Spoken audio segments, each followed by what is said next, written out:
I'm Mark Dunton, Contemporary Specialist at the National Archives. I specialise in 20th century British political, economic and social records, and in particular the records of the Prime Minister's Office and the Cabinet Papers.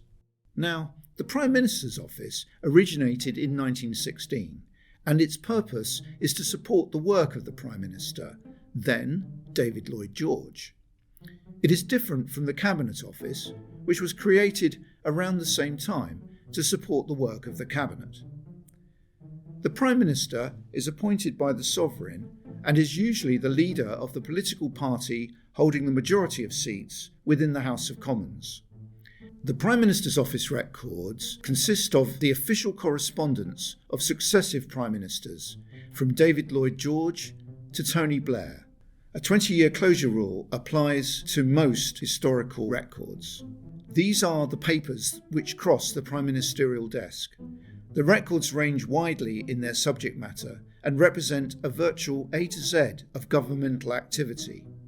There are discussions with ministerial colleagues about policy at home and abroad and the big and often difficult decisions which need to be taken in government.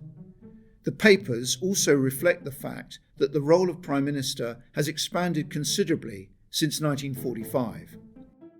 The records often include comments written in the margins in the Prime Minister's own hands, which can reveal their reactions to memoranda and letters and give insights into their approach to the job and the pressures they work under and aspects of personality. The extent of these marginalia varies depending on the style of individual Prime Ministers.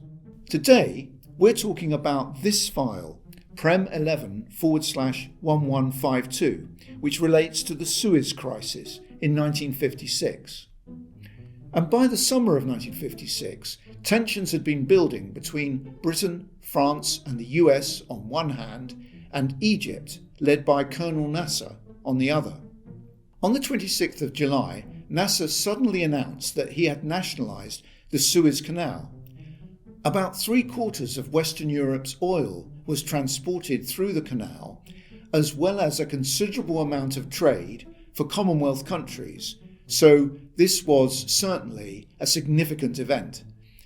Conservative Prime Minister Anthony Eden was determined to reverse Nasser's action and establish control of this vital route.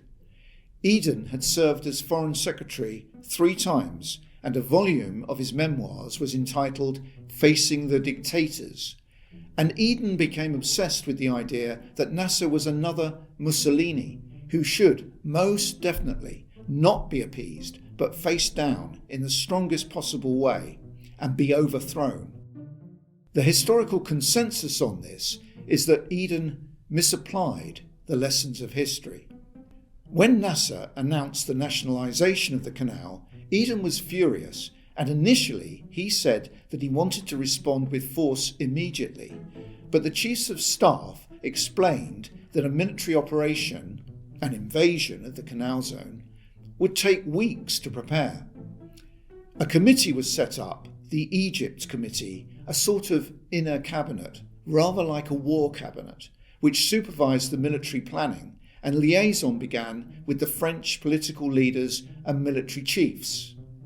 France was committed to action, partly because they were concerned about Nasser's support for Algerian rebels who wanted independence. Algeria was a French colony.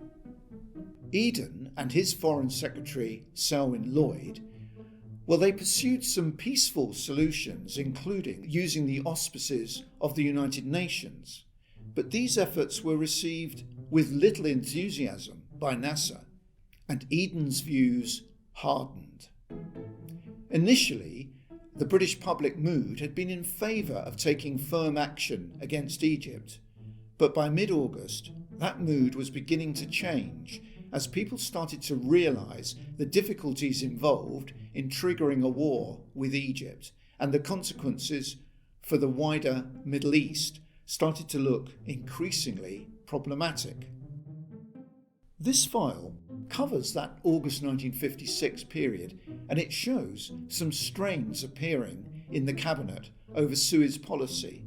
even though it's not the peak of the crisis. It's clear from some letters written to the Prime Minister that some members of the Cabinet were not keen on using military force, and they wanted to postpone it until absolutely everything else had been tried. One minister expressed his concern to the Prime Minister about the lack of information being conveyed to the wider Cabinet, and that minister was Duncan, and he was Minister of Housing and Local Government. On this file, we see a draft reply from the Prime Minister drafted by Cabinet Secretary Norman Brooke, and the message from Eden is, and I paraphrase here, if we do find that all other options have failed and that we do have to launch a military operation, the Cabinet as a whole will of course be asked to take the final decision on this. But Eden goes on to say, and I quote, "It would not, however, be possible for the Cabinet as a whole to discuss the plans for any military operations that might have to be undertaken. Knowledge of these details must, for obvious reasons of security, be confined within the narrowest possible circle." And then it reads, in brackets, "I could not widen that circle, even if I wished to, without breach of the security plan we have agreed with the French government." And we can see in the margin, Norman Brooke's annotation, he's put a question mark and the word omit. And indeed, that second sentence in brackets was omitted from the final version of the letter sent to Duncan Sands. It's clear from Sands' reply that while he acknowledges the broad point the Prime Minister is making, he remains concerned. "I hope that you will take us into your confidence before it is too late for any views we may have to be taken into account," he writes. So this draft letter shows how guarded and secretive Eden was becoming about the military plans for Suez. And as we know, secrecy was absolutely to the fore when, in mid-October, the British, French and Israeli governments came to a confidential agreement that Israel would launch an attack on the Egyptian frontier. Britain and France would then call for both sides to withdraw from the Canal Zone. Egypt would almost certainly refuse to do this. British and French forces would then intervene and take control of the Canal Zone. The United States was not consulted about this plan or made aware of it at this time.